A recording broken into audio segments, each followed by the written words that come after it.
कार्यक्रमामध्ये आपण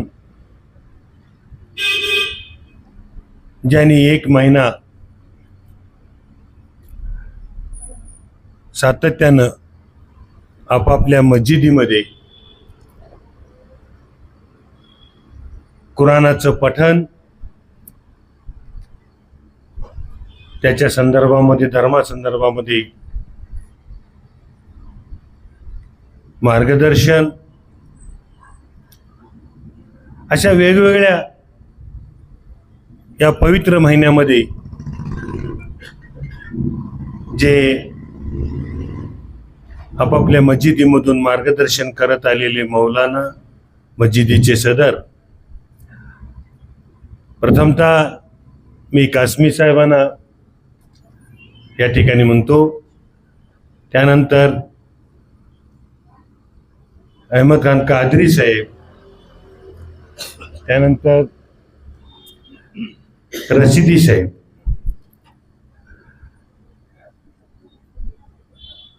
मंचावर उपस्थित असलेले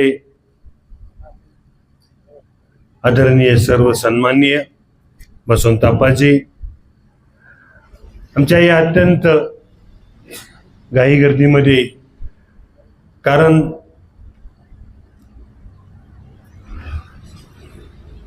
ईद संपल्यानंतर हा कार्यक्रम लवकरच केला तर त्यामध्ये जो आनंद राहतो तो आनंद प्राप्त व्हावा यासाठी आम्ही अत्यंत घाई गर्दीमध्ये आज या ठिकाणी कार्यक्रम आयोजित केला। या कार्यक्रमाचा प्रमुख उद्देश एक आहे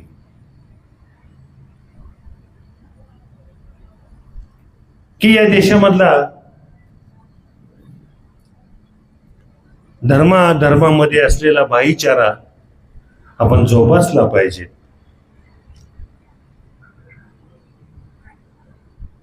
आपण पाहताय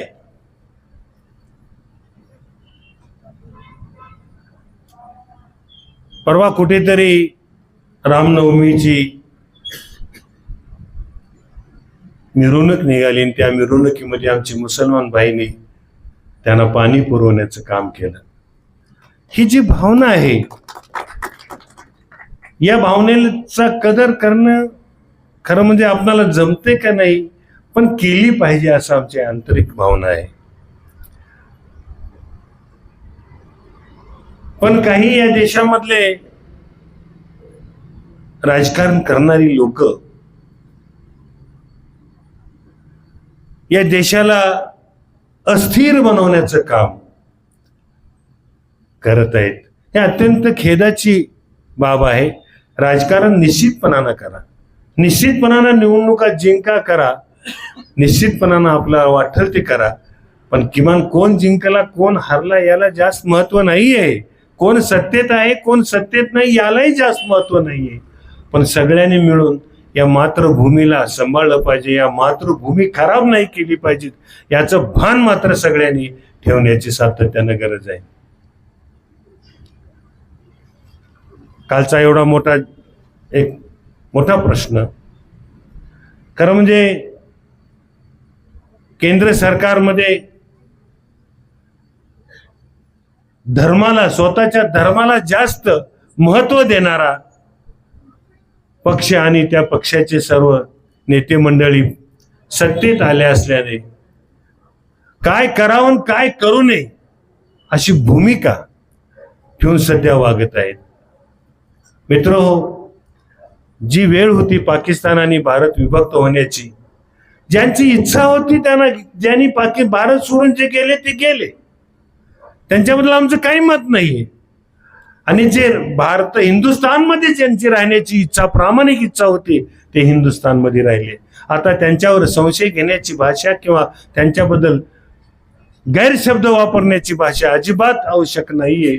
तरी पण आम्हाला सत्तेत येण्यासाठी किंवा कुठल्या तरी जाती धर्माला आम्ही फार महत्व देतो असं एक दाखवण्यासाठी या देशामध्ये राजकारण चालू आहे। मित्रांनो, हे आपल्या सगळ्यावर आलेलं संकट आहे, या मातृभूमीवर, या हिंदुस्थानावर आलेलं एक मोठं संकट आहे। ही सत्ता नाहीये, हे संकट मी समजतो। पण काळाच्या ओघामध्ये हे सुद्धा संकट आपल्यापासून निश्चितपणानं दूर होईल. काही दिवस असते आहे, काही दिवस चुकीच्या माणसाचे सुद्धा दिवस कधीतरी येत असतात. मग ते दिवस आता आलेत आणि या काळामध्ये त्यांना असं वाटतंय की आपण काय नाही केलं पाहिजे. काही मनाला वाटेल ते दिशा देण्याचं काम या देशामध्ये चालू आहे. पण हे दिवस निश्चितपणानं जातील. हेही दिवस राहणारे नाहीत, हेही दिवस राहत नाहीत. हे सुद्धा दिवस निश्चितपणानं जातील याची अपेक्षा आपण करतोय.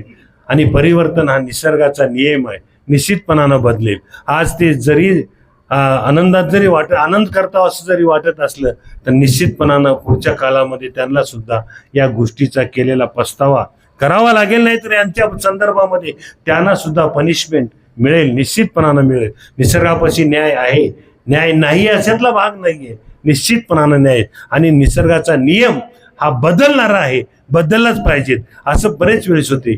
मी त्याच्यावर तुम्हाला साधं एक उदाहरण आमच्या रामायणामधलं देऊन सांगतो. अत्यंत मार्मिक उदाहरण आहे असं मला वाटते. काळ बदलणार आहे, बदलतो, बदलेल. कोणाचाही सत्ता घर करून राहत नसते. ही माझा आत्मविश्वास आहे, माझा अत्यंत मोठा विश्वासानं मी तुमच्या पुढे धाडसाने बोलतो. हे दिवस राहणार नाहीत, हे दिवस सुद्धा जाणारच आहेत. पण जे या दिवसामध्ये जर चांगलं काम केलं तर निश्चितपणानं चांगलं होईल. पण जर वाईट केलं तर निश्चितपणानं त्यांना सुद्धा पुढच्या काळामध्ये भोगावं लागेल अशी परिस्थिती आहे. मी एक छोटंसं एक दृष्टांत उदाहरण आपल्या पुढे ठेवतो आहे. आपण ज्याचं रामायण आणि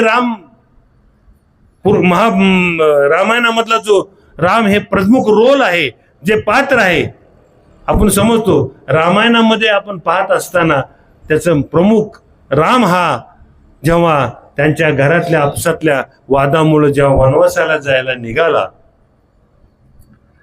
लोकांना फार दुःख झालं की चांगल्या माणसाला वनवासाला एका सावतराईच्या सांगण्यावरून जावं लागतंय. ही अत्यंत खेदाची बाब आहे. सगळ्यांना वाईट वाटलं. आणि जेव्हा राम वनवासाला निघाले, अयोध्या सोडायला लागले, तेव्हा सर्वजण त्यांना पाठवत आले.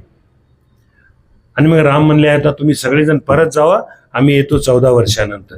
म्हणून रामाने सगळ्याला पण तिथे एक ऋषी थांबला होता. त्याला अत्यंत दुःख झालं की या आदर्श पुरुषाला, आदर्श रामाला सुद्धा वनवास यावा, याच्यासारखं वाईट काही असू शकत नाही असं वाटलं. मग त्यांनी स्वतःच्या हातातली एक रिंग, अंगठी काढली आणि रामाला प्रदान केली. त्या अंगठीवर लिहिलेलं होतं की ये भी दिन जाएंगे. मग राम चालायला लागला, वनवासात फिरायला लागला. मग अयोध्येच्या आणि राजधानीत राहिलेलं वेगळं आणि जंगलात राहणं वेगळं. जसं जसं तो अयोध्या सोडून दूर जाईल त्याला तसं वाईट वाटायला लागलं. आणि तो कधीतरी मग दुःखी होऊन, कष्टी होऊन बसल्यानंतर त्याला असं अंगठीकडे लक्ष जायचं. आणि मग अंगठी बघितल्यानंतर ये भी दिन जाएंगे असं त्या अंगठीवर त्याला थोडंसं अल्पसं समाधान वाटायचं. पुन्हा सीतेला पळवून नेलं. महायुद्ध, रामायणातलं युद्ध झालं. युद्धाच्या अगोदर लक्ष्मणला मोर्चा आला, त्यावेळेस सुद्धा रामाचं लक्ष त्या अंगठीकडे गेलं. त्याला असं वाटलं ये भी दिन जाएंगे. त्याच्यानंतर युद्ध झालं. युद्धामध्ये रावण हारला आणि परत राम अयोध्याला, लंका जिंकली आणि अयोध्येमध्ये राम येऊन बसला. सिंहासनावर बसल्यावर सुद्धा रामाचं त्या अंगठीकडे लक्ष गेलं आणि तो पहिल्यांदा वाटलं ये भी दिन जाएंगे. तसं सरकार कुठलंही आहे त्यांना परत जावं लागणार आहे याचं भान ठेवून या देशामध्ये काम केलं पाहिजे. भाईचारा वाढवला पाहिजे. हिंदू, मुस्लिम, शीख, ईसाई सगळ्यांना खरं म्हणजे धर्मामुळे आम्ही वेगळे होऊ शकत नाही. धर्म एक पॉलिसी आहे, एक नीती आहे, एक बायलॉज आहे जगण्याचा. एक चांगला बायलॉज आहे म्हणून आपण जगतो. खरं म्हणजे कुठलाही धर्म दुसऱ्या धर्माला दोष देत नाही. मला वाटते मी जेव्हा आमचे वडील वारले तेव्हा मी त्यांना, आमचे 13 दिवस असतात, त्या 13 दिवसामध्ये मी दुःख तर झालं मला, वडील वारल्यामुळं. पण 13 दिवस काय करायचं, तर 13 दिवस मी 13 म्हणजे आपल्या सगळ्या धर्मातल्या प्रमुखाला बोलावलं. एक एक दिवस त्यांचं बयान, एक एक दिवस त्यांचं प्रवचन मी त्या गावात, माझ्या गावात गावकऱ्यांच्या सगळ्याला सांगितलं पाहिजे ते ठेवलं. त्यामध्ये मला मौलानानी त्या दिवशी जी बोललेलं मला फार आज पण आठवते ते, तुम कौन से धर्म के क्यों नहीं होते मुझे एतराज नहीं है, पहले तुम धर्म के बनो. तुम हिंदू हो, मुस्लिम हो, सिख हो, ईसाई हो, जैन हो, बौद्ध हो, पहले धर्म के बनो. जब तुम पहले धर्म के बनोगे तब तुम दूसरे धर्मों को नाम रखने का बंद नहीं करोगे. और जो धर्म का बनता है तो दूसरे धर्म को नाम नहीं रखता. इसीलिए हर एक जन ने अपने अपने धर्म में एक धर्म, all synopsis of the all religions is the same. प्रत्येक धर्माचं सारांश, सिनॉप्सिस ऑफ द रिलीजियन्स सारखं आहे. नीतीला बळ देणार आहे, सत्य आहे, इमानदारीने राहिलं पाहिजे. बौद्ध धर्मात पंचशील आहे, पंचशील पाळलं पाहिजे. अशा प्रत्येक धर्मामध्ये आपापली शिकवण आहे. आणि त्या सगळ्या धर्माचा जर सारांश आपण बघितला तर सगळ्यांची शिकवण मात्र एक आहे. मग धर्मात भेद का बरं? आणि एक उंच एक नीच असा धर्म होऊ शकत नाहीये. प्रत्येक धर्म हा इतका श्रेष्ठ आहे, त्याला you don't compare to other religions. दुसऱ्या धर्माला तुम्ही कम्पेअर करू नका. प्रत्येक धर्म आपापल्या ठिकाणी योग्य आहे. आणि जो माणूस धर्माचा आहे, खरा धार्मिक आहे, तो दुसऱ्या धर्माचं निंदा नालच ते कधीही करत नाही. म्हणून या धर्मामध्ये तर असंख्य धर्म आहेत. म्हणून सगळ्या धर्माने आपापल्या पद्धतीने जर वागलं तर हा देश सुजलाम सुफलाम व्हायला वेळ लागणार नाही. म्हणून मला असं वाटतंय की हा भाईचारा किती दिवस करतील, करू द्या, काही हरकत नाही. काल बघतो आपण वक्फ बोर्डाचा निकाल घेतला, काय पार्लमेंटमध्ये काय सुंदर असं, मी बरेच जणांचे नाव घेऊ शकतो, इतकं सुंदर असं आर्ग्युमेंट केलं. त्यांचं आर्ग्युमेंट ऐकल्यानंतर मला वाटलं एवढे चांगले आर्ग्युमेंट समजण्या इतपत आमच्या प्रधानमंत्र्याला अक्कल आहे का? समजण्याची बुद्धी तर असली पाहिजे. केवळ आमच्या पुढे म्हणतात रातभर गायली गीता, रात्रचा गोंधळ बरा होता, अशा प्रकारचं लोक म्हणायला लागले. किती सुंदरपणाने समजावून सांगितले, धर्म से लड़ना बंद करो, ये अच्छी बात नहीं है. हर एक धर्म को प्रोटेक्शन मिलना चाहिए और अपने अपने तजुर्बे से अपन जीना बसर करना चाहिए. हे सगळ्या गोष्टी येतात ते अगदी व्यवस्थितपणाने केलं पाहिजे. म्हणून आम्हाला असं वाटतंय, मला तर नेहमी वाटतंय, मी तर फार पुढे गेलेला आहे शेख साहेब.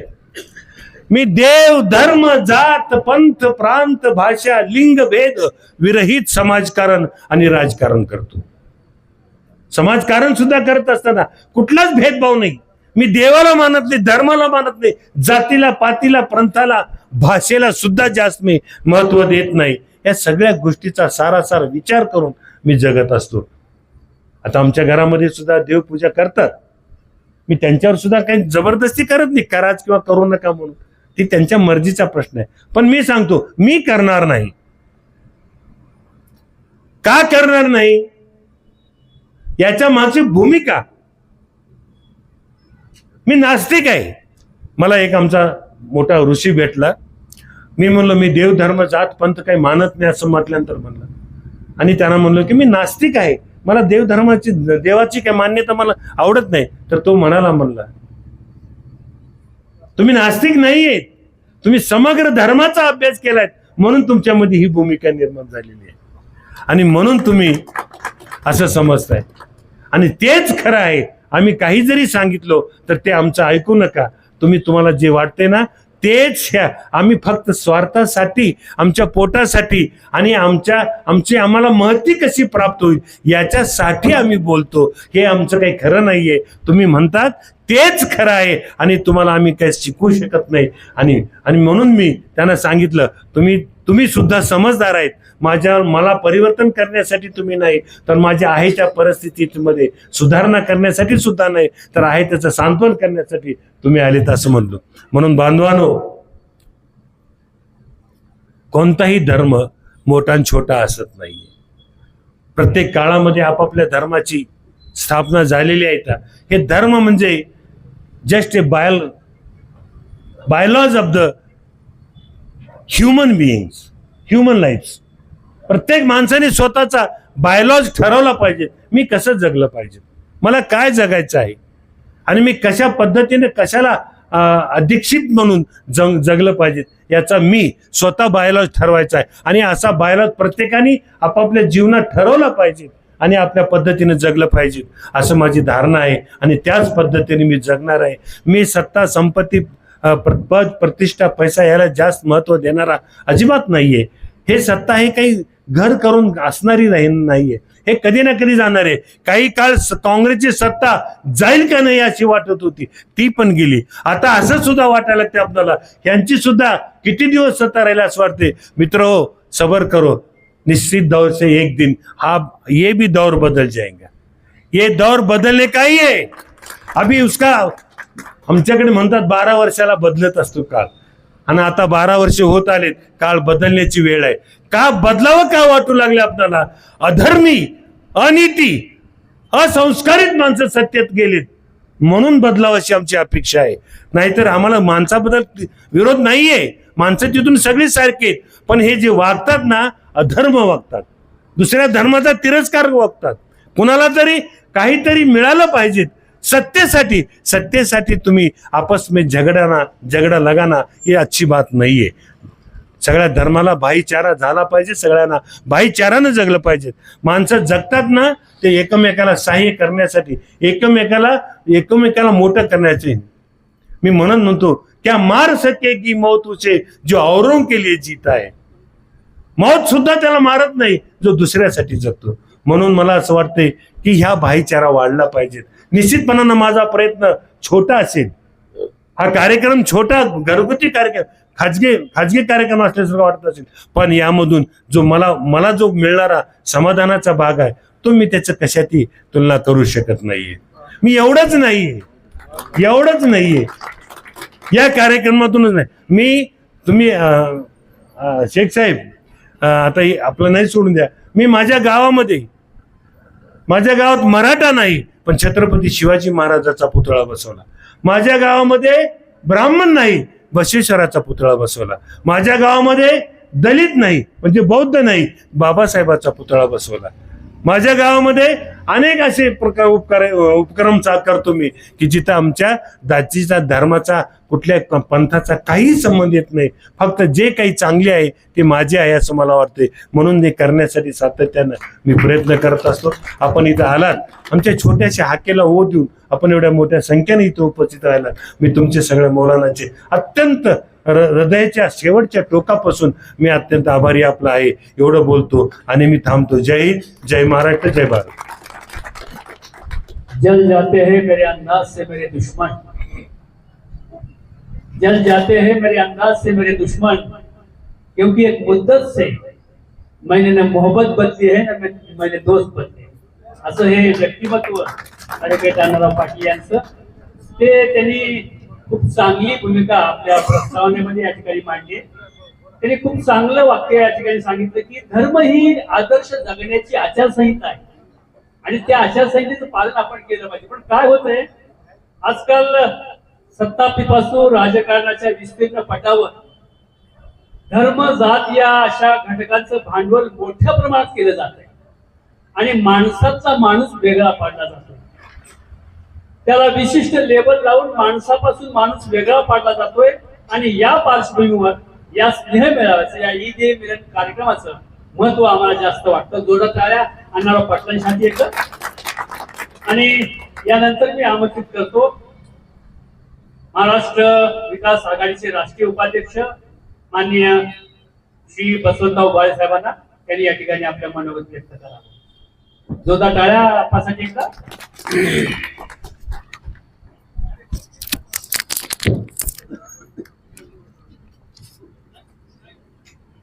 आज या ठिकाणी दावते ईद मिलनाच्या कार्यक्रमाचे अध्यक्ष माजी न्यायाधीश RY शेख साहेब,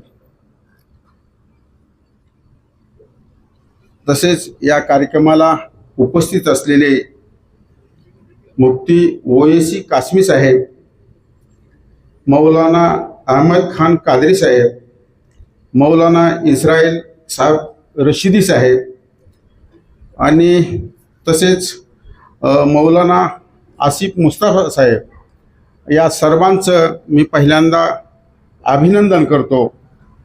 आणि हा जो कार्यक्रम या ठिकाणी आयोजित केला, त्या कार्यक्रमाचे मुख्य संयोजक, महाराष्ट्र विकास आघाडीचे संस्थापक अध्यक्ष,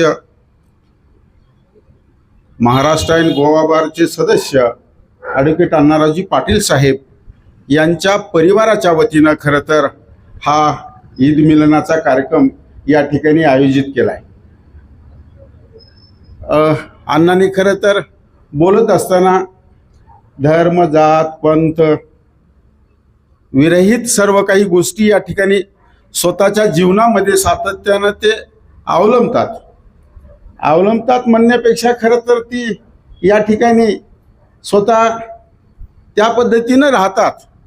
अण्णाचं कुटुंब जर बघितलं तर या ठिकाणी वेगवेगळ्या जातीच्या ठिकाणी मुली देणं, वेगळ्या जातीच्या मुलं करून घेणं, म्हणजे ही जी जात, पंथ, धर्म नुसतं सांगण्यापुरतं नाही, ती स्वतःच्या वागण्यामध्ये सुद्धा खरं तर सातत्यानं ॲडव्होकेट अण्णाराव पाटलांनी या ठिकाणी केले बांधवांनो। म्हणून खरं तर ईद मिलन, मी सर्व मौलाना या ठिकाणी आहेत, अण्णाचं एक लग्न राहिले मुलाचं, आणि ह्या ईद मिलनाच्या माध्यमातून जर आणखी जर हिंदू, मराठा वगैरे आणि ही जर पुन्हा एकदा मुस्लिम या ठिकाणी एकत्र जर झालं तर खरं तर राष्ट्र या ठिकाणी अण्णाच्या कुटुंबात खरं तर या ठिकाणी मिलन होते का काय असं या ठिकाणी म्हणलं तरी वेगळं ठरणार नाही बांधवांनो। म्हणून दुसरी महत्वाची गोष्ट या ठिकाणी सांगत असताना मी असं सांगेन की डॉक्टर बाबासाहेब आंबेडकरांनी भारतीय संविधानामध्ये खरं तर धर्माचं स्वातंत्र्य ज्याची त्याला वापरायचं या ठिकाणी स्वातंत्र्य दिलंय, पण ते वापरत असताना आपल्या मर्यादाही आपल्या म्हणजे घरापर्यंत धर्म तुमचा वापरावा, धर्म तुमच्या आचरणात आणावा। पण खरं तर आता आपण या ठिकाणी जर बघितलं खरं तर धर्म ही दाखवायच्या प्रकारचा सुरुवात झाली, म्हणजे धर्माचा स्तोम या ठिकाणी तुम्हाला खरं तर रोडवर दाखवायचं की मग मी या धर्माचा आहे, याच्यासाठी खरं तर या देशामध्ये स्पर्धा सुरुवात झाल्यात। आणि खरं तर डॉक्टर बाबासाहेब आंबेडकरांना दिलेल्या संविधानाची पायमली कशी होईल याच्यासाठी सातत्यानं सध्या प्रयत्न चालू आहेत।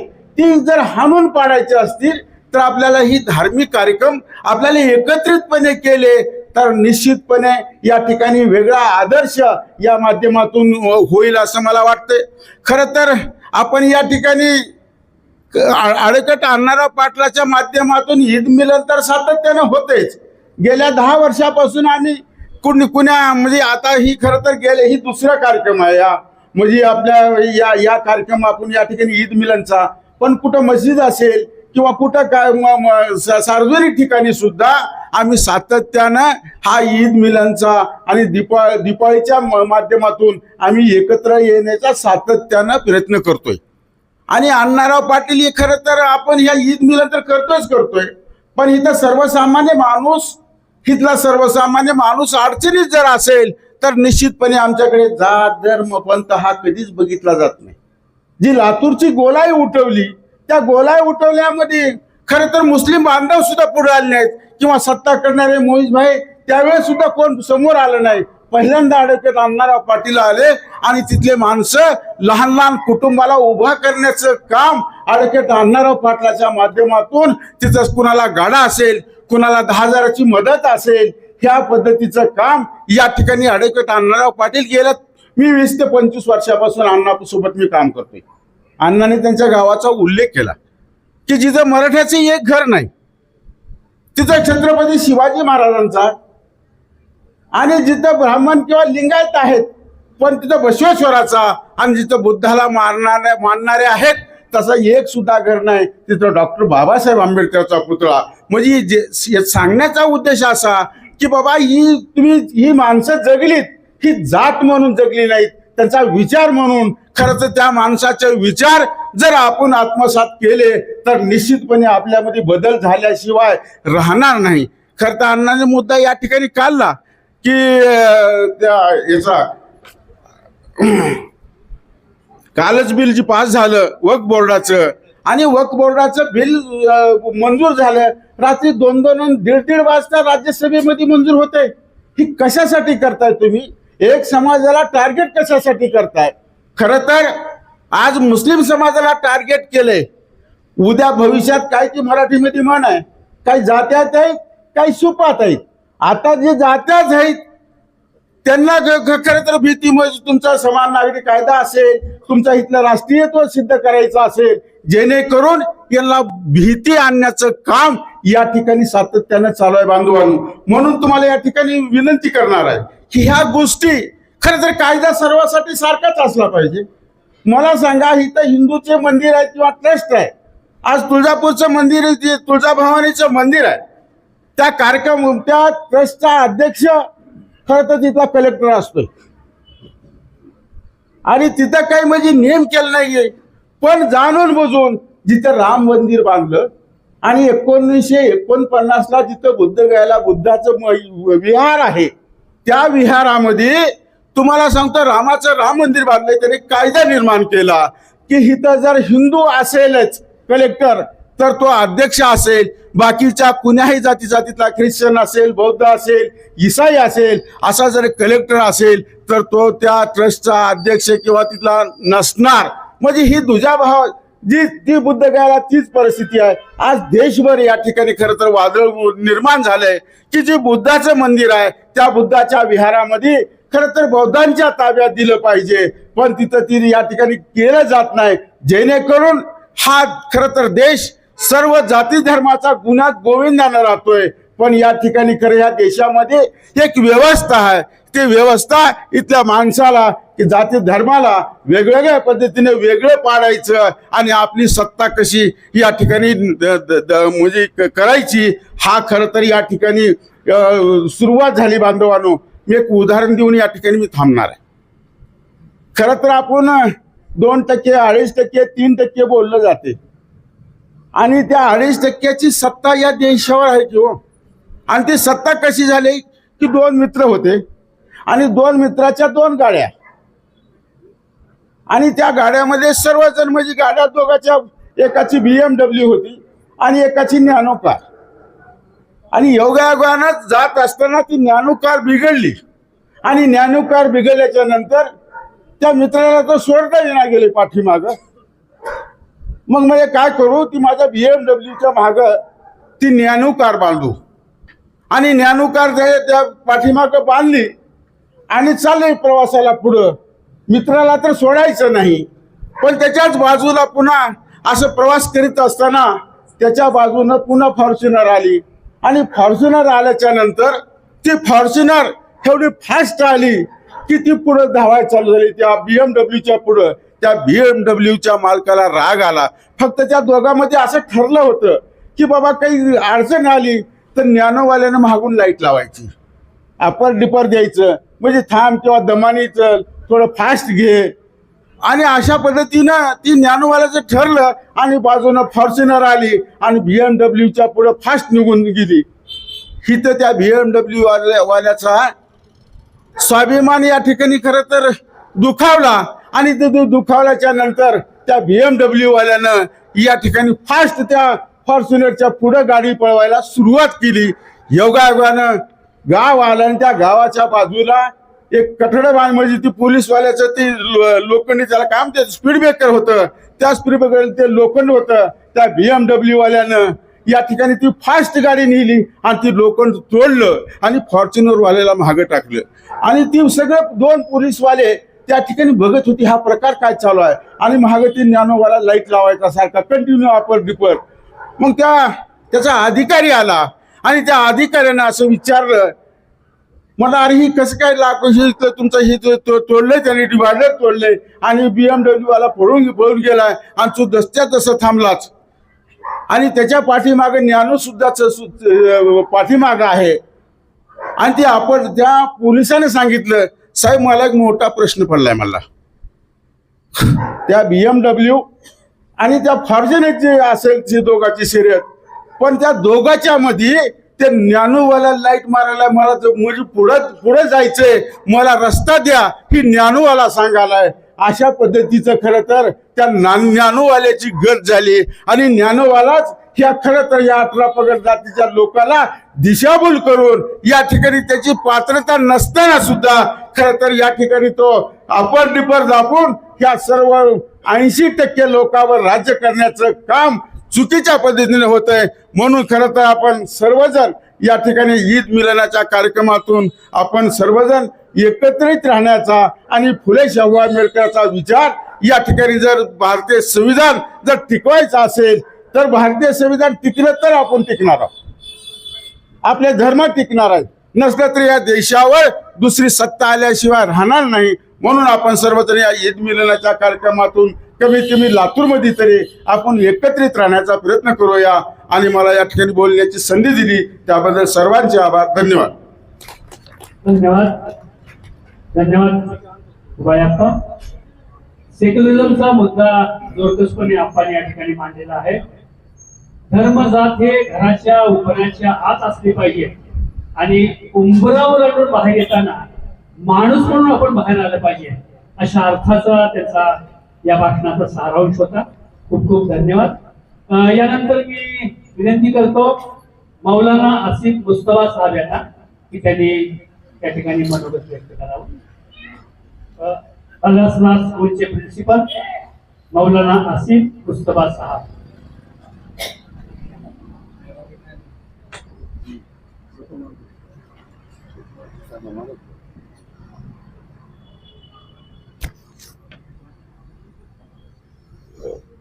बिस्मिल्लाहिर्रहमानिर्रहीम. आज की ये महफिल और ये सभा जो एडवोकेट अन्नाराव पाटिल साहब की तरफ से मुनक़िद की गई है, ये एक बहुत पुरानी और बहुत ही बेहतरीन सोची समझी और आपसी भाईचारा को बढ़ावा देने वाली महफिल है. मेरी दुआ है कि हिंदुस्तान की सरजमीन पर ऐसे ही हिंदू मुस्लिम सिख ईसाई सभी लोग आपस में मिल कर के ऐसे महफिलों के ज़रिए से प्रेम बढ़ाने का काम करें तो हमारा मुल्क फिर से सोने का चिड़िया बन सकता है. मैं बहुत ज़्यादा मराठी तो नहीं समझता और बोल भी नहीं पाता हूँ. मैं उत्तर प्रदेश से बिलोंग करता हूँ. हमारी खड़ी ज़बान है, खड़ी भाषा है और आपको तो पता ही होगा कि हमारा हर काम ठोको वाला होता है. हम ऐसे स्टेट ही से आते हैं. मैं सुन रहा था सभी लोगों को ये दावते ईद मिलन प्रोग्राम जो हमारे एडवोकेट साहब ने रखा है, मैं वो पढ़ रहा था. अच्छा हुआ सौगात नहीं आपने नाम रखा उसका आपने उसका नाम दावते ईद मिलन रखा. कहीं सौगाते ईद मिलन रखते तो मसला कुछ और हो सकता था, क्योंकि ऐसे ही इस मुल्क में इतने सौगात मौजूदा हुकूमत की जानिब से हमें मिल रहे हैं कि अब मज़ीद हमारे दामन में गुंजाइश नहीं कि हम और सौगात ले सकें. बहरहाल ये आपकी जो दावत है, ये मोहब्बत की दावत है, ये प्रेम की दावत है, ये आपसी भाईचारा को बढ़ाने वाली दावत है. और इस दावत में जितने लोग भी शरीक हुए हैं और जितने लोग भी आए हैं, सबके दिलों में एक दूसरे के लिए एहतराम, एक दूसरे के लिए प्रेम भाव का होना भी ज़रूरी है. अल्लामा इकबाल ने कहा था कि सारे जहाँ से अच्छा हिंदोस्तां हमारा, हम बुलबुलें हैं इसकी ये गुलसिता हमारा. और उन्होंने कहा था कि मज़हब नहीं सिखाता आपस में बैर रखना. बैर के माने होते हैं दुश्मनी. कहा कि मज़हब नहीं सिखाता आपस में बैर रखना, हिंदी है हम वतन है हिंदोस्तां हमारा. कि ये मुल्क ऐसा है जिसमें सभी रहते हैं। आपने इसे एक आशियाना कहा, एक गुलिस्तां कहा, एक चमन कहा। और चमन में पेड़ों पर, शाखों पर चहचहाने वाले, गुनगुनाने वाले पक्षियों पे कोई पाबंदी नहीं होती है। अगर बुलबुल आता है तो वो भी नगमा संजी करता है, अगर पपीहा आता है तो वो भी गुनगुनाता है। इसी तरह ये मुल्क है, और इस मुल्क की खूबसूरती यही है कि इस मुल्क में हर एक धर्म और हर एक मजहब के लोग अपने अपने एतबार से अपने मुल्क के वफादारी के तराने गाते हैं। और जैसा कि आप अभी देख रहे होंगे, जो ये दूरियां हमारे और आपके बीच पैदा करने की कोशिश की जा रही है, हालांकि ये सभा ईद मिलन का है, एक दूसरे के करीब होने का है, एक दूसरे को समझने का है। करीब आओ तो शायद हमें समझ लोगे, ये फासले तो बहुत दूरियां बढ़ाती हैं। जब आदमी फासला पैदा कर लेता है तो दूरियां खुद ब खुद बढ़ जाती है। अगर आप किसी से 1 महीना 2 महीना बात नहीं करें तो फिर आपको बात करने का दिल नहीं चाहता है, लेकिन जब करीब होते हैं, पर डे उससे कॉलिंग होती है, गुफ्तगू होती है, तो फिर आपका दिल उसमें लगा हुआ होता है। इसी तरह होता है कि हम और आप जिस प्रेम भाव के साथ इस मुल्क में, इस देश में रह रहे हैं, उसमें ये सबसे बड़ा दायित्व तो हमारा और आपका है। हमारी और आपकी जिम्मेदारी है। राजनीति करने वाले राजनीति करते रहेंगे और होता रहेगा ऐसा, इससे कोई भी पाक और साफ नहीं है। लेकिन हमें और आपको बुद्धिजीवी बनना पड़ेगा। हमें और आपको सोचना और समझना पड़ेगा कि हमारे आपके मसाइल एक दूसरे से जुड़े हुए हैं, हमारे कारोबार एक दूसरे से जुड़े हुए हैं, हमारे घर एक दूसरे से जुड़े हुए हैं, हमारे रिश्ते एक दूसरे से जुड़े हुए हैं। तो कहीं राजनीति चक्कर में हमारे ये रिश्ते, आपसी भेदभाव न खराब हो जाए। ऐसे माहौल में ऐसी सभा का करना अपने आप में एक मिसाल है और ये मोहब्बतों का संदेश है। मैं मुबारकबाद देता हूं आप सभी हजरात को जो इसमें आए, और सभी लोगों को, चाहे किसी भी धर्म से, किसी भी मजहब से आप बिलोंग करते हो। मजहब के बारे में जो डिफिनेशन अन्ना भाई जानते हैं वो तो मैं नहीं बता सकता। एक तो लॉयर हैं आप और प्रैक्टिकल वाले हैं, तो उस जैसी तो मैं परिभाषा और व्याख्या इसकी नहीं कर सकता। लेकिन मैं जहां तक समझ पाता हूं, ये जो मोहब्बतों का गुलशन है, ये जो मोहब्बतों का चमन है, ये जो प्रेम का सागर है, जिसमें सबको सजो करके आपने एक हिंदुस्तान सजाया है यहाँ पर। और ये वही हिंदुस्तान है जिस हिंदुस्तान का ख्वाब बाबा साहब अम्बेडकर ने देखा था। यही हिंदुस्तान सजाने की आपने कोशिश की है। सभी धर्मों के लोगों को एक जगह इकट्ठा करके जो मैसेज फॉरवर्ड करना था, वो प्रेम का मैसेज था, वो मोहब्बतों का मैसेज था, वो प्यार का मैसेज था। और दुनिया नफरतों के इस बुलंदी पर पहुंच चुकी है कि अगर इस दुनिया का इलाज कोई है तो वो मोहब्बत है, और ऐसी महफिलें हैं जिससे ये फॉरवर्ड होती है। हमें और आपको ऐसी सभाओं में, हम तो बगैर तफरीक मजहब व मिल्लत जहां बुलाया जाता है, जिस जगह बुलाया जाता है, जाते हैं। और ये मोहब्बत है अपनी और हमारी और आपकी। राजकारण को आप अपनी जिंदगी का हिस्सा मत बनाइए। वो जो कर रहे हैं उन्हें करने दीजिए। मैं आपको एक बात बताता हूं, थोड़ी धर्म से जुड़ी हुई बात है। मैं किसी पर टिप्पणी या कटाक्ष करने का प्रयास नहीं कर रहा हूं, मैं अपनी बात को रख रहा हूं। जिस हिसाब से रख रहा हूं सोचिएगा। हमारे यहाँ उत्तर प्रदेश के मुख्यमंत्री हैं, आपको नाम पता है, हमें बताने की जरूरत नहीं है। उन जिस मठ में वो रहते हैं और जिस मठ के वो मठाधीश है, गोरखपुर के, गोरखनाथ के, मैं बगल में ही रहता हूँ, गाजीपुर मेरा शहर है, मैं बाजू से बिलोंग करता हूँ। वहां पर अभी ये रामनवमी का पावन पर्व जो अभी गुजरा है, ये सभी को मालूम है कि हर एक के लिए आदर्श का एक जो नाम है वो श्री रामचंद्र जी का नाम है। हर मजहब, हर धर्म, कोई किसी को मजहब किसी को बुरा नहीं कहता, हम किसी को बुरा नहीं कहते। अब किस तरह से आप हमें पेश करते हैं वो आपकी मर्जी है। तो इतना पावन पर्व जो अभी गुजरा है, इस पावन पर्व पे जो रामनवमी का प्रोग्राम हुआ, मैं आपको बता दूं कि इससे पहले उत्तर प्रदेश में इतने हर्षोल्लास के साथ नहीं मनाया गया जितना इस साल मनाया गया। लेकिन ये बात मैं आपको चेताना और बताना चाहता हूं कि खुद हमारे स्टेट का मुख्यमंत्री पूजा नहीं करता है और आदर्श नहीं मानता है, वो तो अपने गुरु की पूजा करता है, खुद उसके लिए। लेकिन धर्म का लिबादा ओढ़ करके, चोला पहन करके इसने किस तरह से संदेश दिया दुनिया को, क्योंकि उन्हें पता है कि अगर कोई अफीम से ज्यादा नशा लाने वाली कोई चीज है तो वो धर्म है।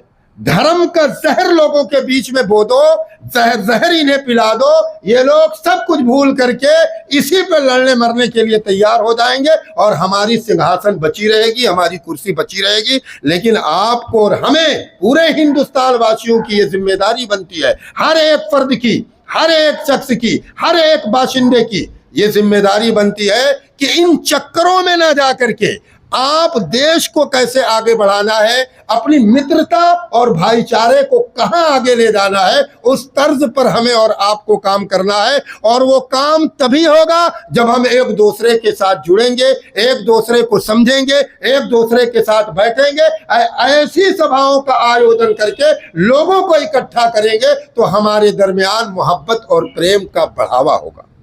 और यही चाहता है जमाना और यही चाहते हैं लोग।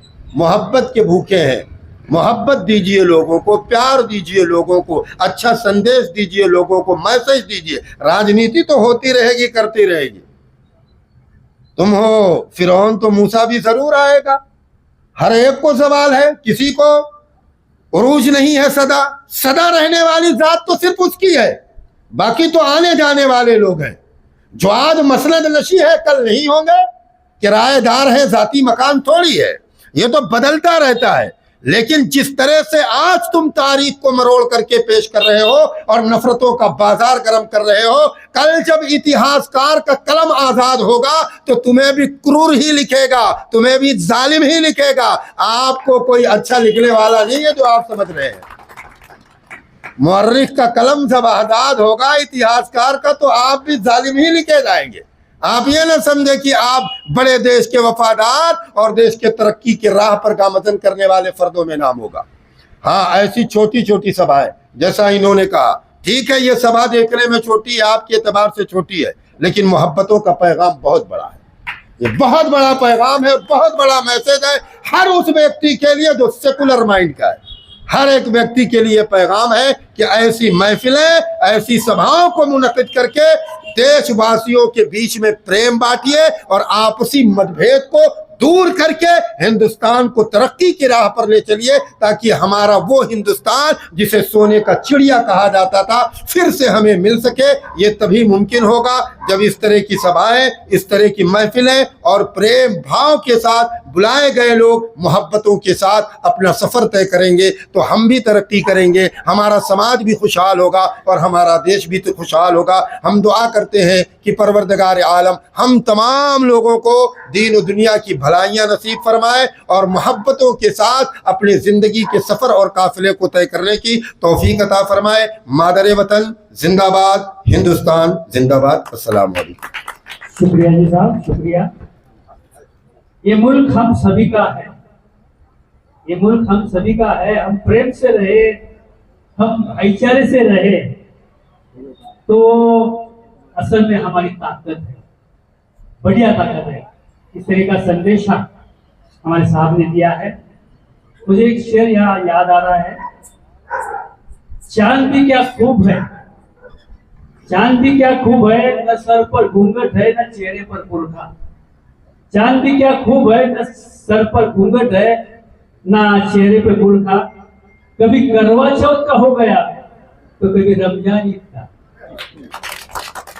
असं हे भाईचाऱ्याचं जे बंधुभावाचं जे गणित असतं ते असं मांडलं आणि आपण शोधलं तर असा हा बंधुभाव वाढीस लागतो। खूप खूप धन्यवाद साहेब। आणि यानंतर मी आमंत्रित करतो जमियत उलेमाए हिंद अर्शद मदनीचे लातूर जिल्हा अध्यक्ष माननीय मौलाना इस्राईल साहब रशीदी। मी त्यांना विनंती करतो की बिस्मिल्लाहिर्रहमानिर्रहीम व बिही नस्तईन।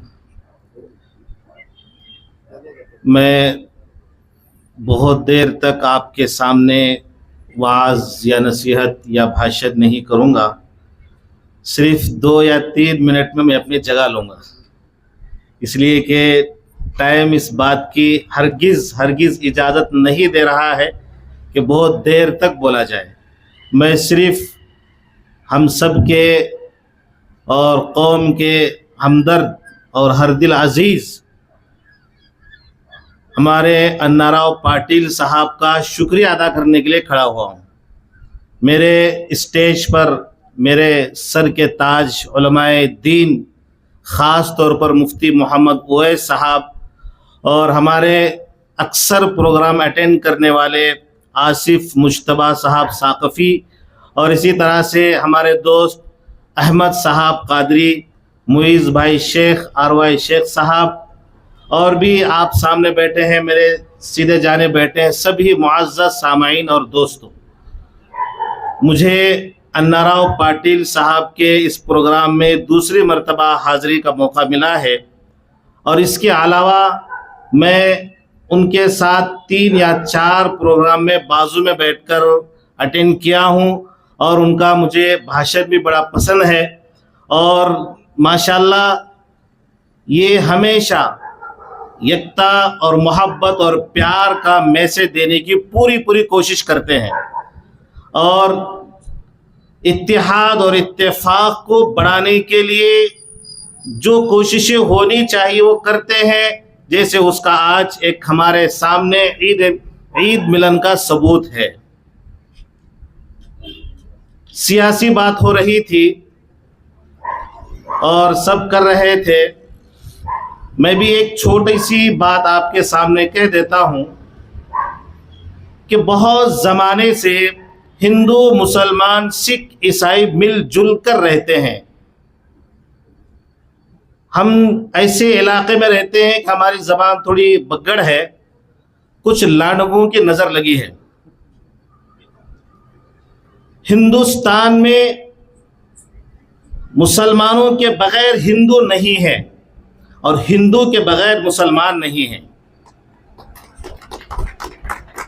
जहां मुसलमानों पर हमारे हिंदू भाइयों ने फूल बरसाए हैं, कई दफ़ा हमारे मुसलमान भाइयों ने उनके मेलों में फूल बरसाए हैं और हकीकत में 99% लोग मोहब्बत को चाहते हैं, मोहब्बत को चाहते हैं। उसका सबूत ये है कि हमारे आसिफ मुस्तफ़ा साहब ने कहा कि उनके जो यूपी के मुख्यमंत्री हैं, उनके कुछ चेलों ने ये बात कही थी कि इस मर्तबा कुंभ मेले में कोई मुसलमान नहीं आएगा, कोई ठेला नहीं लगाएगा।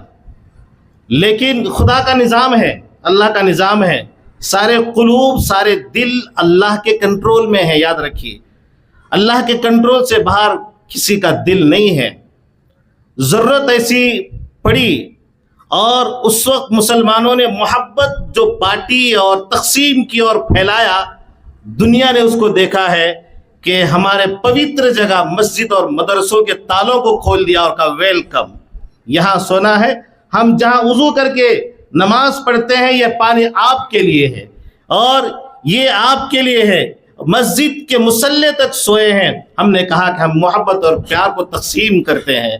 और फिर हमारे अन्नाराव पाटिल साहब ने भी माशाल्लाह, मुझे खुशी है, मैं कई सालों से इनके साथ हूँ और देखता हूँ, पढ़ता हूँ, इनके कामों को देखता हूँ। मैं ये समझता हूँ कि मुसलमानों के भावनाओं को दुखाने के लिए 288 लोगों ने जो समर्थन किया वक्फ बिल का, हम उसको जूती के नीचे रखते हैं। हम नहीं मानते, अगरचे पास किया हो, पास करने दो। संविधान तुम्हारे लिए, संविधान हमारे लिए भी है। मैं ये समझता हूँ, जैसे इस्तेकबाल हो रहा था, हमारे मुइज़ भाई ने कहा कि जो गुलदस्ता है ये काला है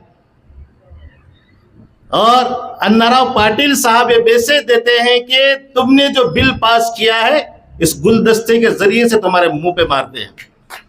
और मैं ये समझता हूँ कि हमारे अन्नाराव पाटिल साहब ने आज जो जूता पहना है वो काला पहना है और जो शर्ट पहना है वो भी काला पहना है। वो मैसेज देते हैं कि मोहब्बत और प्यार और हिंदुस्तान का बरकरार रखेंगे और तुम मुसलमानों के दिलों को ठेस पहुंचाने के लिए जो काला बिल लाया है, देखो मैं तुम्हारे बिल को जूती के नीचे रखता हूं। या अन्नाराव पाटिल साहब मैसेज दे रहे हैं और सबूत दे रहे हैं कि देखो ईद मिलन में हम ये मोहब्बत और पैगाम और प्यार का देते हैं। तो हिंदू मुस्लिम दोनों मिलकर रहते हैं। बाज लांडगों ने अपनी सत्ता और कुर्सी बरकरार रखने के लिए एक शोषा छोड़ा वक्फ बिल का इंशाअल्लाह जमीयत उलमा हिंद दोनों धड़ और all India Muslim personal law board, जिसमें जो मुत्तहिदा मज़ाहिब का वाहिद प्लेटफॉर्म है, इनकी तरफ से जैसी हिदायत हमें आएगी, मोहब्बत और प्यार हम तकसीम करेंगे इसके ज़रिए से, और फिर हम इनको मुँह तोड़ जवाब देंगे और समझाएंगे इन्हें कि संविधान की रक्षा ऐसी होती है, ऐसी नहीं होती है, और 1:57 को जो तुमने पास किया है वापस लेना भी हम जानते हैं, ये ज़रूर कहेंगे। और आखिर में एक बात कहता हूँ, माशाल्लाह मुझे बड़ी खुशी हुई कि आप हर वक्त और हर साल ये मैसेज मोहब्बत का दे रहे हैं। और हमारे उपाध्यक्ष साहब ने कहा कि अभी उनके बेटे की शादी बाकी है। हम दुआ वाले लोग हैं, मौलाना आदमी, हम दुआ वाले लोग हैं। आखिर में हम अन्नाराव पाटिल साहब के चराग के लिए, उनके नूर नज़र के लिए, उनके लख्त जिगर के लिए मैं ज़रूर दुआ करूँगा कि अल्लाह बेहतर से बेहतर उन्हें बहू नसीब फरमाए। जहाँ हुस्न सूरत होता है तो इससे बड़ी चीज़ एक हुस्न सीरत भी होती है, तो हुस्न सीरत वाली उन्हें बहू अता फरमाए, इसके लिए दुआ देकर मैं अपने बात को ख़त्म करता हूँ। एक शायर ने लिखा था, हुस्न सूरत चंद रोज़, हुस्न सीरत मुस्तकिल, हुस्न सूरत चंद रोज़, हुस्न सीरत मुस्तकिल, इससे खुश होती है आंखें, उससे खुश होता है दिल। तो मैं दिल को खुश करने वाली बहू इन्हें नसीब हो, मैं इसे दुआ करके अपने बात को ख़त्म करता हूँ। धन्यवाद साहेब। हिंदू असो वा मुसलमान असो, समाज जीवनात खूप एकजीव झालेले आहेत, पण सत्तेच्या राजकारणात त्यांच्यामध्ये तेढ निर्माण करण्याची व्यवस्था या ठिकाणी होती आहे, असा एक खेदजनक उद्गार या ठिकाणी काढलेला आहे। यानंतर मी आमंत्रित करतोय खतीब इमाम सुन्नी मरकज सुफिया मस्जिद लातूर शेख माननीय मौलाना अहमद खान कादरी साहेब यांना, त्यांनी या ठिकाणी आपले विचार व्यक्त करावे। मौलाना अहमद खान कादरी साहब।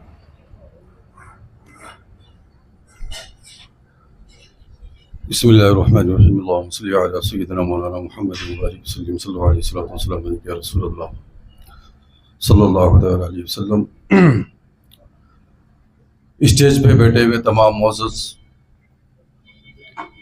मेरे सामने तशरीफ़ फरमा तमाम हिंदू मुसलमान भाई, और ख़ुसूसियत के साथ आज के इस प्रोग्राम के कन्वीनर, आज के इस प्रोग्राम के सदर साहब और आप तमाम सामीन को मैं दिली मुबारकबाद पेश करता हूँ। ख़ुसूसन हमारे अन्नाराव जी पाटिल और उनके तमाम फैमिली को कि ऐसे नाजुक वक्त में, ऐसे नाजुक दौर में, ऐसे नाजुक हालात में ईद मिलन का प्रोग्राम करना और हिंदू मुस्लिम सिख ईसाई सब लोगों को एक जगह जमा करके मोहब्बत का पैगाम आम करना, ये बहुत बड़ी बात है। पूना के एक शायर थे जनाब सहर पूनवी, उन्होंने एक शेर कहा था कि सहर इंसानियत का है तकाजा दहर फ़ानी में। दहर फ़ानी बोलते हैं फ़ानी होने वाली दुनिया को, फ़ना होने वाली दुनिया को। उन्होंने कहा था कि सहर इंसानियत का है तकाजा दहर फ़ानी में, किसी के काम आ जाए तो अपनी ज़िंदगी दे दो। इंसानियत का तकाजा क्या है कि किसी के काम अगर आती है तो फिर वो मज़हब और मिलत नहीं देखता, वो ज़ात धर्म नहीं देखता, वो ऊंच नीच नहीं देखता, बल्कि उसके काम आने वाली कोई चीज़ उसके पास अगर है तो वो बिला सोचे समझे, बिला कुछ मुआवजा लिए उस शख्स को दे करके इस बात को लोगों को सिखाता है कि लोगों, इस दुनिया में सबसे बड़ा धर्म कोई अगर है तो वो है इंसानियत।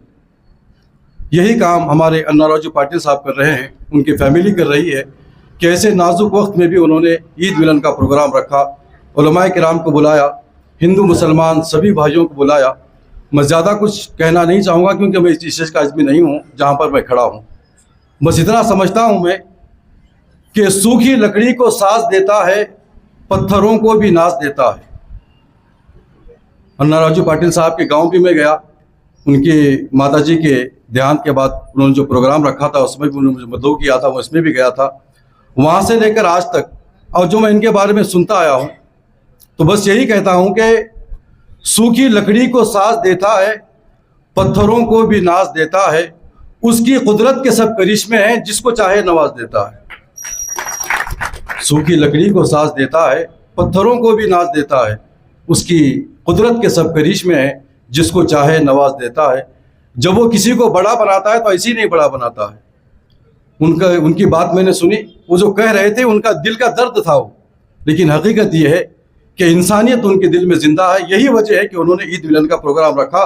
हिंदुओं से, मुसलमानों से, सिखों से, ईसाइयों से, बौद्ध धर्म के मानने वालों से, बाबा साहेब अम्बेडकर के मानने वालों से, हर एक से मोहब्बत करने की दलील उन्होंने पेश की और कहा कि मैं किसी मजहब को नहीं मानता, लेकिन सारे मजहबों की मोहब्बत उनके दिल में मौजूद है। उन्होंने ये कहा कि मैं किसी मजहब को नहीं मानता, किसी भगवान को नहीं मानता, लेकिन ये क्या बात है कि वो किसी मजहब को नहीं मानते हुए भी हर मजहब के मानने वाले से मोहब्बत करते हैं।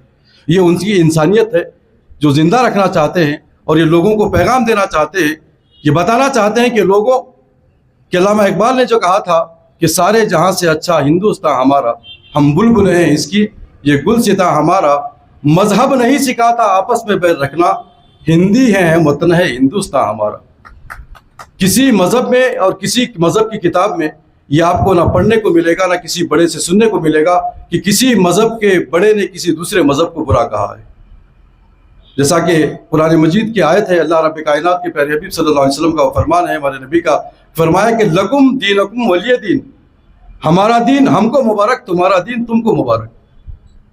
इसके बावजूद भी कुछ लोग हैं जो हिंदुस्तान की फ़िज़ा को ख़राब करने लगे हैं, जो हिंदुस्तान की फ़िज़ा को ख़राब करना चाहते हैं, आपस में लड़वा करके वो अपनी कुर्सी बरकरार रखना चाहते हैं। इतना वक्त तो नहीं कि मैं सब बातें खुल कर आपको बता दूं, बस इतना कहना चाहूँगा कि उस हुकूमत से भी और हुकूमत के मानने वालों से भी, झगड़ा लगाने वालों से भी, झगड़ा करने वालों से भी बस इतना कहना चाहूँगा कि सख्ती थोड़ी ठीक है, लेकिन सख्ती थोड़ी ठीक है, लेकिन पत्थर बनना ठीक नहीं।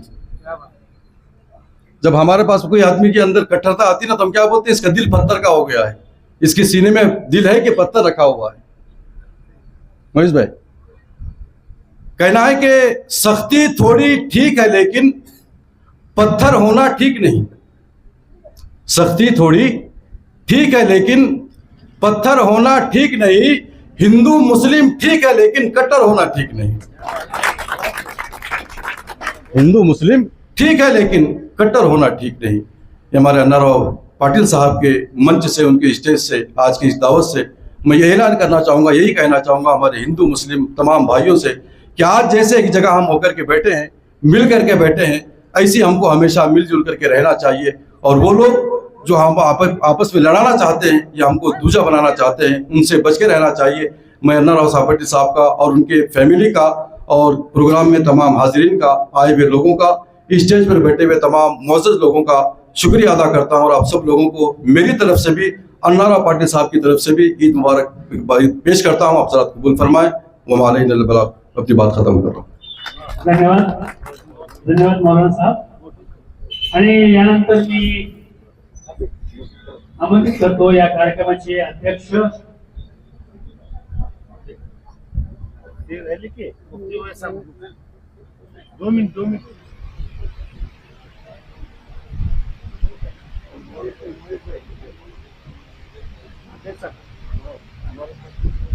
यानंतर मी आमंत्रित करतो आपले सर्वांचे मोहित भाई शेख यांना।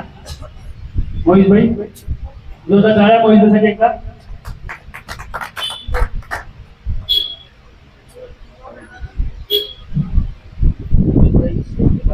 लातूर नगरीचे माजी अध्यक्ष आणि सर्वांना सोबतून चालणारे आणि मोहित भाई शेख। अस्सलाम वालेकुम रहमतुल्लाहि व बरकातहू। आप कुछ बोलना है? मैं हमारे बच्चों का इस्तेकबालिया प्रोग्राम के बारे में बोलूँगा। मैं सबसे पहले अन्नाराव पाटिल का तहे दिल से शुक्रिया अदा करता हूँ कि आज उन्होंने ये जो ईद मिलन का प्रोग्राम यहाँ पर मुनक्कद किया, हम सबको यहाँ पर मधु किया, दावत दी और एक इंसानियत का एक अच्छा पैगाम हमारे लातूर को आपके जानिब से दिया गया। ईद के बाद पहला ही ईद मिलन का प्रोग्राम आपने लिया, इसलिए मैं आपका तहे दिल से शुक्रिया अदा करता हूँ।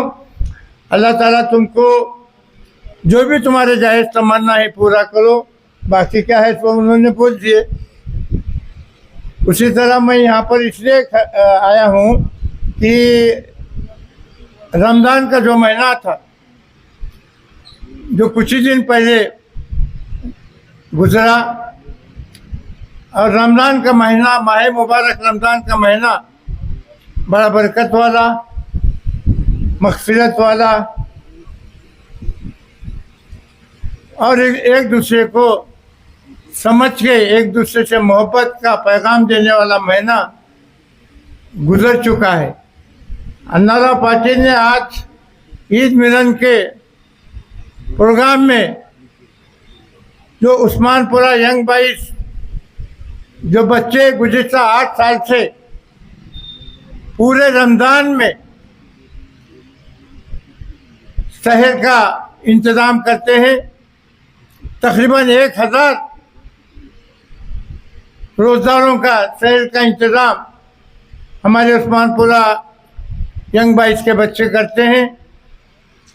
और सिर्फ यहाँ पर इतने पे नहीं ठहरते, ये टिफ़न खुद लेके रात के 1 बजे से 3 बजे तक पूरे लातूर में जहाँ जहाँ bus stand, railway station, hospital, hostel, जहाँ जहाँ भी बच्चों को ज़रूरत है, जो पढ़ने के लिए लातूर में बच्चे आए हुए हैं वो हॉस्टल पे रहते हैं, उनके उसमें ज़्यादा से ज़्यादा लेडीज़ हैं, उनको वहाँ तक दवा पहुँचाने को, तो रात में शहर का इंतज़ाम नहीं हो सकता, इसलिए वो काम बढ़ चढ़ कर यहाँ पर करते हैं। और उसी काम को देखते हुए हमारे हर दिल अजीज दोस्त अन्नाराव पाटिल ने उन बच्चों की हिम्मत अफजाई के लिए उनका इस्तकबालिया प्रोग्राम यहाँ पर रखा है।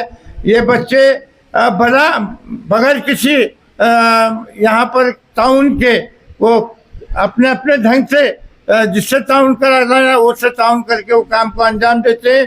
उसी तरह अन्नाराव पाटिल, ये बच्चे तो हमारे शहर का इंतज़ाम करते हैं, लेकिन रोटियां बनाना बच्चों की बस की बात नहीं है, इसलिए हमारे महल्ले उस्मानपुर के औरतें देर से 2000 रोटियां बना के हर घर से 150 रोटियां बना के ये बच्चों को देते हैं। वो बच्चा अच्छे पैक करके वो रोटियां और जो भी सालन भाजी बनाया हुआ वो पूरा तकसीम करने का काम करते हैं।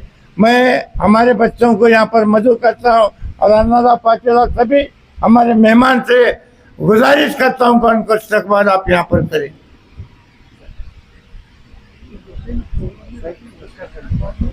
हाँ ना, फिर तुम्हारा हो उन्होंने का फायदा नुकतेच आता शिवाजीनगर पोलीस स्टेशनचे PI माननीय श्री दिलीप सागर साहेब यांचं आगमन झालेलं आहे। मी नाजम शेख यांना विनंती करतो की त्यांचं या ठिकाणी स्वागत करावं।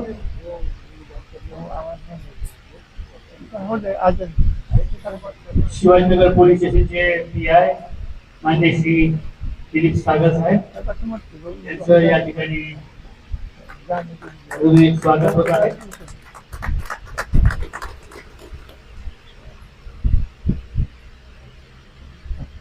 उस्मानपुरा बॉयज ग्रुप हा एक लातूरमधला चांगला ग्रुप आहे आणि आजच्या या कार्यक्रमाचं जे नियोजन आहे, म्हणजे या दावतचं नियोजन जे आहे ते उस्मानपुरा बॉयज ग्रुपच्या वतीनं होत आहे। आणि ॲडव्होकेट अन्नाराव पाटील यांना विनंती करतो की या उस्मानपुरा बॉयज ग्रुपच्या या धडाडीच्या कार्यकर्त्यांचं या ठिकाणी स्वागत करावं। उस्मानपुरा बॉयज ग्रुप एक खूप चांगला विधायक काम करणारा ग्रुप आणि अशा कुठल्याही कार्यक्रमाला स्वतःहून जाणारे आणि शोभा वाढवणारे कार्यक्रमाला मदत करणारे हे सगळे असे आहेत आणि त्यांचं या ठिकाणी ॲडव्होकेट अन्नाराव पाटील शाल आणि बुके देऊन सत्कार करतायत। अनेक तरुण घराचे तरुण या ठिकाणी आपल्याला दिसत आहेत। ग्रुप फोटो लेंगे आपकी फोटो देता हूँ यांचा प्रेमाने तसंच जोरदार टाळ्या त्यांच्यासाठी एकदा उस्मानपुरा बॉईज यांच्यासाठी जोरदार टाळ्या ग्रुप फोटो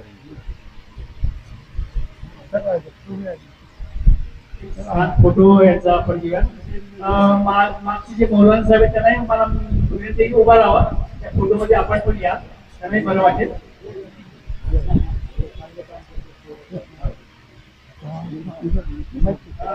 मुलांना तुम्ही खाली सांगा तर मुलांनो हॅलो उस्मानपुरा व्हायचं दिशे फेकिये आज सब भेज बस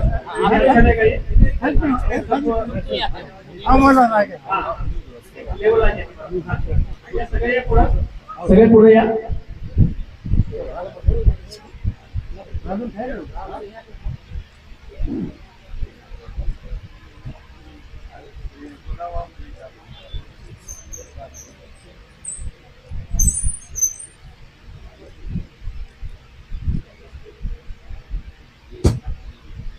धन्यवाद आणि यानंतर आपण बोलूया अध्यक्षीय समारोपाकडे मी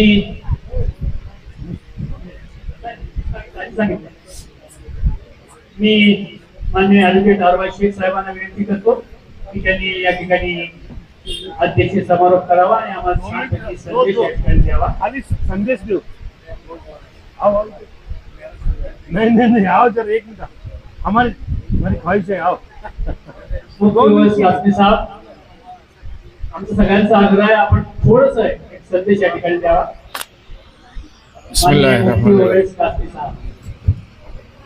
बिस्मिल्लाहिर्रहमानिर्रहीम।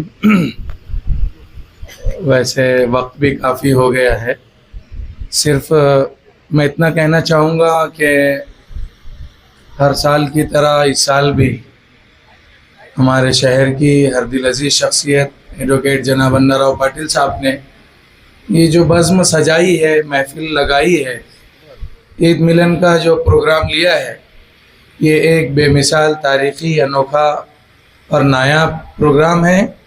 अल्लाह ताला इसके बदले इन्हें दीन दुनिया की तमाम कामयाबी अता फरमाए और इस तरह के प्रोग्रामात हमें शहर में मुख्तलिफ़ जगह पर और मुख्तलिफ़ पैमानों पर और ज़्यादा से ज़्यादा करने की ज़रूरत है कि सियासत जिनका काम है वो अहले सियासत जाने, मेरा है पैगाम मोहब्बत जहाँ तक पहुँचे।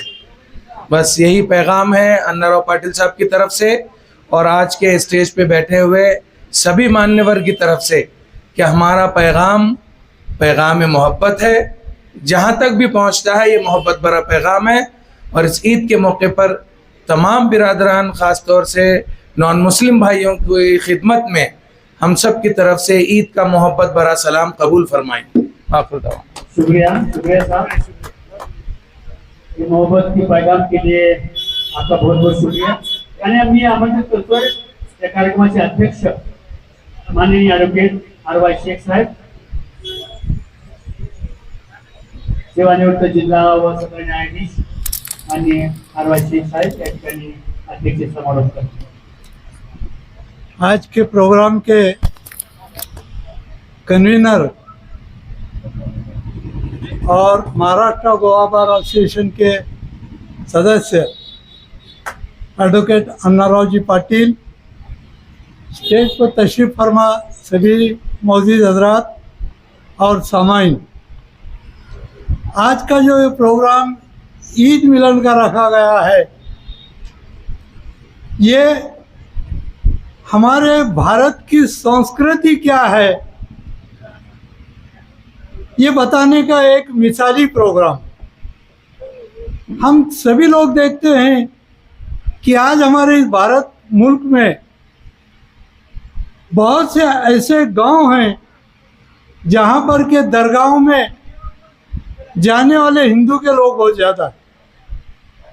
वहाँ पर का हर एक होने वाला त्यौहार हिंदू मुस्लिम सभी लोग मिलकर पूरा करते हैं, पूरे अमन के साथ, सुकून के साथ और चैन के साथ। इस तरीके से ये जो तहजीब चलती आ रही है, कई ज़माने से चलती आ रही है।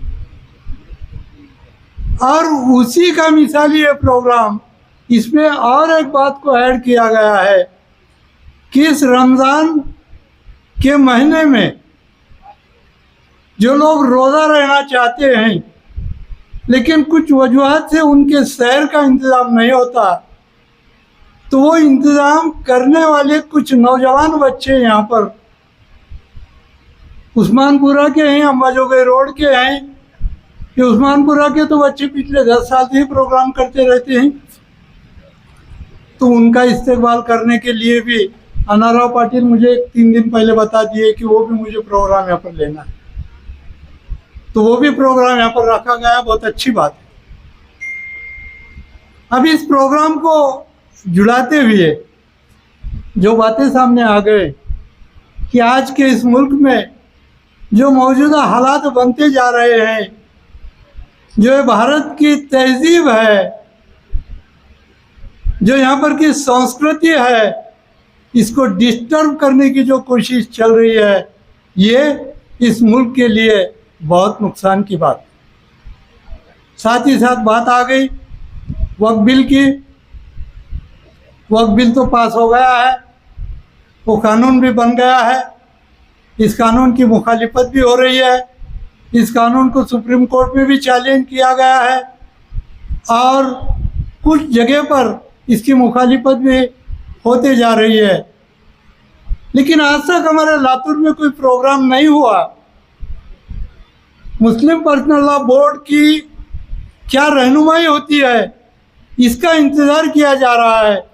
लेकिन मैं कहूँगा कि लातूर में भी जो है मुखालिफत की बीज अगर किसने बोई है तो हमारे अन्नाराव जी पाटिल ने बोई।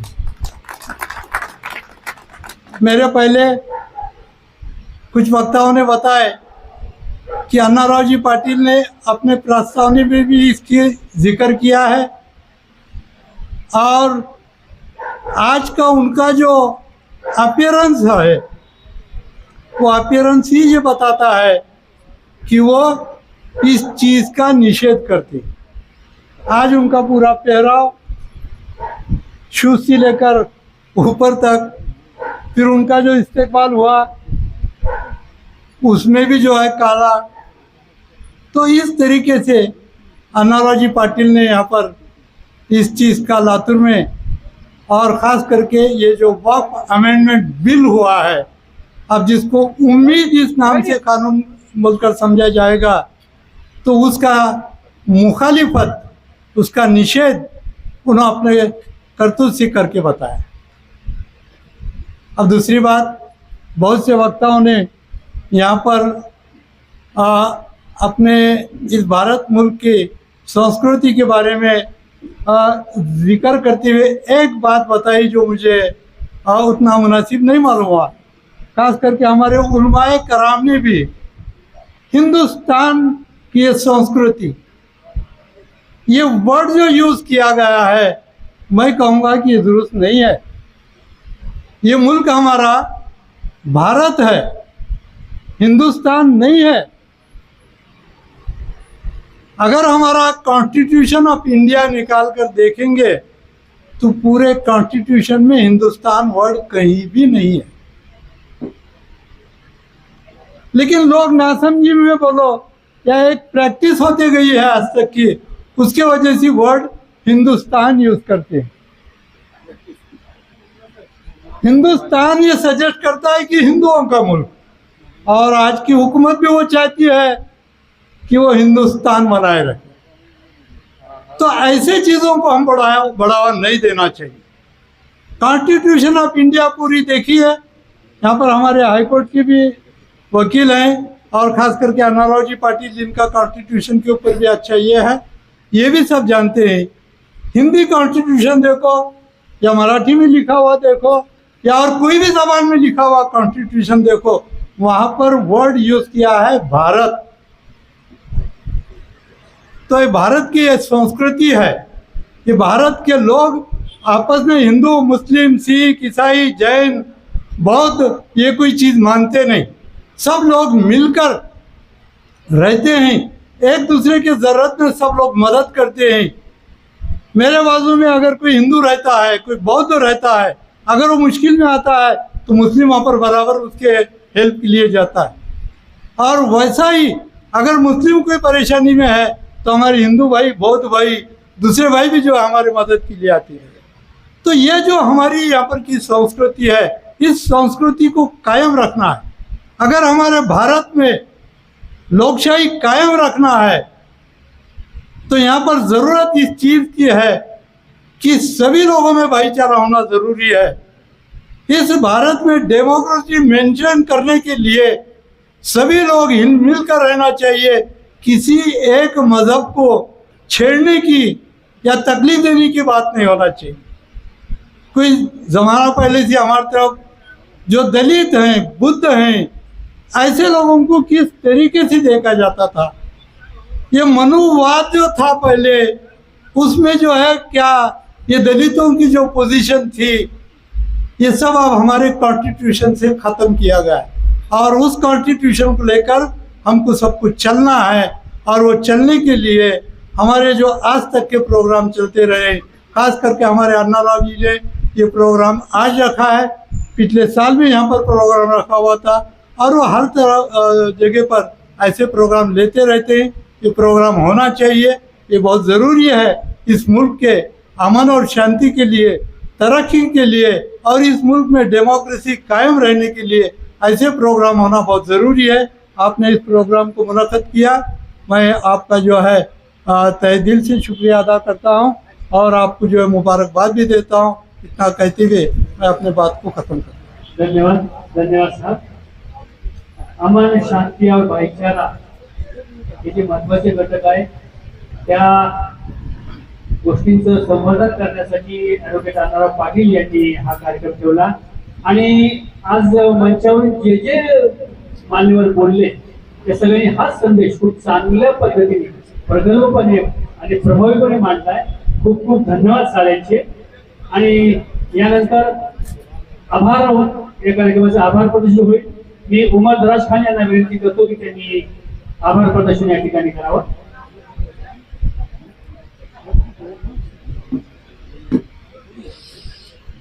यूं ही तो नहीं हमारे जज्बे दुनिया में दस्तूर हुए हैं। यूं ही तो नहीं हमारे जज्बे दुनिया में दस्तूर हुए हैं। मिटा लिया है हमने खुद को, तब जाकर हम मशहूर हुए हैं। प्यारे दोस्तों, बुजुर्गों, भाइयों, इस प्यारे से प्रोग्राम में आए हुए सभी मौजूद हजरात का हम तहे दिल से शुक्रिया अदा करते हैं। साथ ही प्रोग्राम के कन्वीनर, मेरे मार्गदर्शक, मेरे बड़े भाई आदरणीय एडवोकेट अण्णाराव पाटिल साहब, और साथ ही हमारे एक फ़ोन पर हमारे गुजारिश पर आए हुए तमाम मौजूद हजरात, उलमाए-ए-दीन और समाज के विभिन्न स्तर पर अपना काम करने वाले समाज सेवक, नीति मंडली और ज़्यादातर यहाँ पर दिख रहे हमारे वकील भाई, आपको एडवांस में जीत की मुबारकबाद। आपका काम काफ़ी अच्छा रहा पिछले 15 सालों से। हमने देखा है कि आपने अच्छा काम किया है तो जीत आपकी ज़रूर होगी। और एक बात, मिसाल एक बोलते हुए चलो कि बार एसोसिएशन में कभी भी मुस्लिम अध्यक्ष नहीं बना। जब हम पहली बार काम करने की कोशिश किए तो मैंने बोला कि अन्ना, मैं बरसों से आपके साथ हूँ। मैं ये चाहता हूँ कि बार एसोसिएशन में हमारा भी कोई प्रतिनिधित्व हो।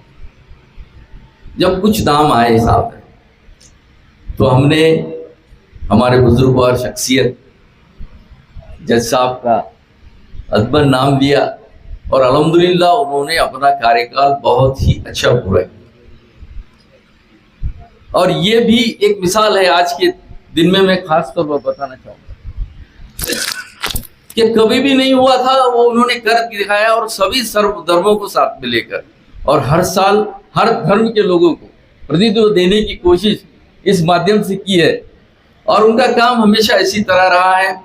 हम इस मंच से फिर एक बार आए हुए सभी मौजूद मेहमानों का तहे दिल से शुक्रिया अदा करते हैं और सदर के परवानगी से कार्यक्रम खत्म हुआ ऐसा ऐलान करते हैं। इसके बाद आपका खाने का नज़्म है और आपको खाने के नज़्म में भी साथ में रहना है।